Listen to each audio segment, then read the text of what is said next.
My name is Daniel. I never imagined that my life would end up this way, sitting on the cold, hard concrete outside a grocery store, watching people walk past me like I was invisible.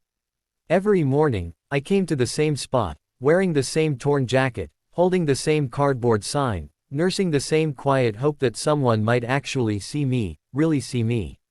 Most people didn't. Some avoided eye contact. Some pretended to check their phones. Others glanced at me for half a second, then quickly looked away, as if my pain might somehow be contagious. I understood. People don't like reminders of how fragile life can be. That afternoon was no different. The sky hung low, gray and heavy, and the air smelled faintly of rain. I hadn't eaten since the night before, and my hands were trembling, not just from hunger, but from something deeper. From being forgotten. I was sitting there, lost in my thoughts, when I heard a soft, curious voice. "Mom, why is he sitting here alone?" I slowly lifted my eyes. A little girl stood a few feet away. She couldn't have been more than 7. Bright, curious eyes, messy hair tied into uneven ponytails, and a backpack almost bigger than her small frame. Her mother froze beside her, hesitation written across her face, the same hesitation I'd seen countless times before. That split-second moment where adults decide whether to walk away, or confront something uncomfortable. Her mother gently squeezed the girl's hand. "Because life hasn't been very kind to him," she said softly. The girl looked at me again. Not with fear, not with pity, not with discomfort, but curiosity. "Has nobody helped him?" she asked, tilting her head slightly. Something tightened in my chest. Before her mother could answer, she let go of her hand and stepped closer to me. I didn't know what to do. I wasn't used to people coming closer, especially children. She stopped right in front of me and smiled. "I don't have money," she said honestly, "but I have lunch."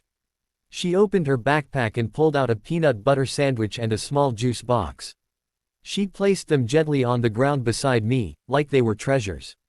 "For you," she said simply. My hands started shaking. I didn't know why that small gesture affected me so profoundly, but it did. Maybe it was because she didn't pity me. Maybe it was because she spoke to me like I mattered. Or maybe it was because no one had shown me kindness in such a long time. "Thank you," I whispered, my voice cracking.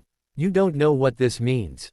She smiled once more, then ran back to her mother as if she had just done the most normal thing in the world. They walked away, and just like that, everything changed. What no one around me could know, what that little girl couldn't possibly know, was that I hadn't always been homeless. Years ago, I was an emergency room doctor. I wore clean, crisp clothes. I had a stable life. People respected me. I made decisions that mattered. But one night, everything shifted. I had been working a double shift. Exhaustion weighed on me like a physical force. A patient came in critical condition. I made a decision that still haunts me. The patient didn't make it. It wasn't negligence. It wasn't intentional. But it was my decision.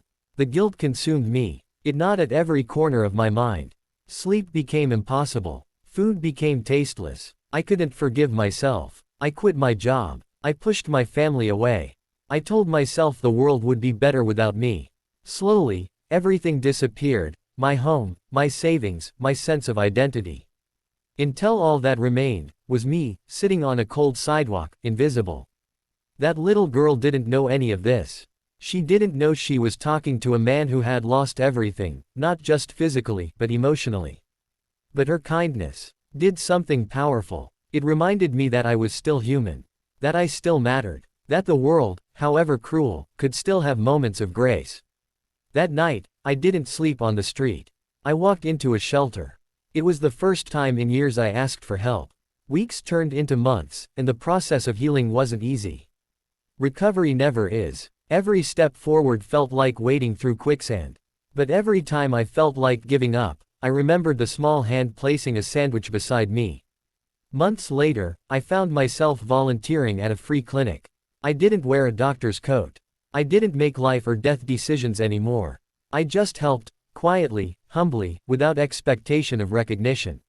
Sometimes, I would see the same homeless people I had once sat beside, and I would offer a smile, a sandwich, a small gesture of care. It never felt like much, but I knew it could be everything to someone. Every day, I carry something in my pocket. A folded juice box straw. A reminder of the day a child saved my life without even knowing it. And if you ever wonder whether your small act matters, remember this: kindness doesn't just change a moment. Sometimes, it saves a life. Because sometimes, it's not the grand gestures, not the wealth or the fame, that matter most. It's the tiny, unassuming acts. A sandwich, a smile, a few words of compassion. I remember that little girl often. I wonder about her life now, if she still carries that same spark of empathy. I hope she does. Because that spark, her spark, was enough to bring me back from the edge. I still see people walking past me sometimes, eyes down, pretending not to notice. And I don't blame them. I understand, but I also know something they might not, that one moment of care can ripple through a lifetime. And so, I live differently now. I see people, I speak, I give when I can. I listen, I carry my own small lights into the world, hoping to brighten someone else's darkness, even just a little.